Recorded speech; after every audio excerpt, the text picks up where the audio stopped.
Hey again, everyone. Here we are back in Mont Tremblant Park, which is about 2 hours north of Montreal.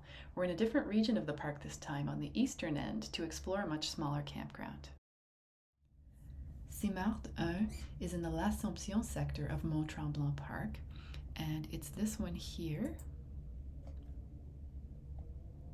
which is on the way up to Grand Pin, which is a much larger campground, but Simard 1 is much smaller.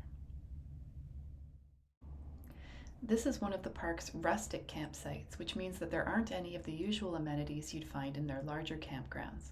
So no showers, no boat rentals, and no drinking water, so make sure to bring your own, or to bring some kind of water filter or purification system.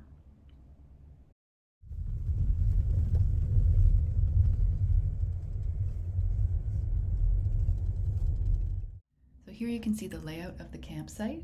There's only 9 sites, and we stayed in site number 7 here. Here's a view of the empty site. They're all about the same size and can easily fit 2 tents as well as a kitchen shelter if you have one. Each site also comes with 2 fire pits depending on what kind of cooking you'd like to do.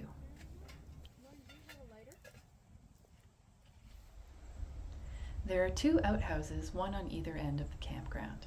They're nothing fancy, but they're both well maintained and clean. The main thing that really attracted me to this campground was that it looked like, based on the map online, that each site would have its own water access.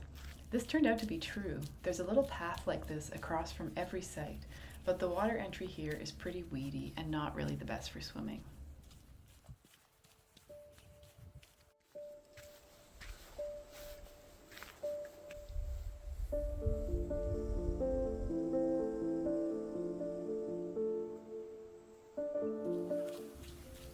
But if you go back to the map of the campground and see where there's a parking lot marked, this is actually a fantastic little sandy beach.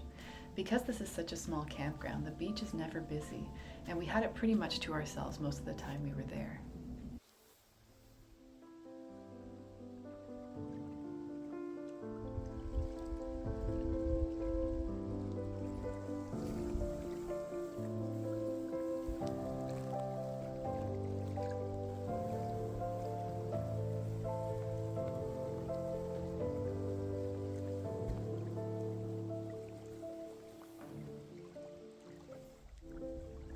The swimming here was absolutely wonderful.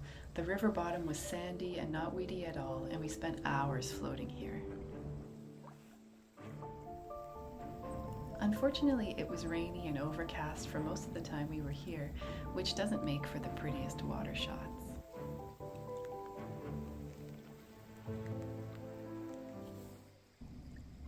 But I did have fun trying to capture the moody night sky.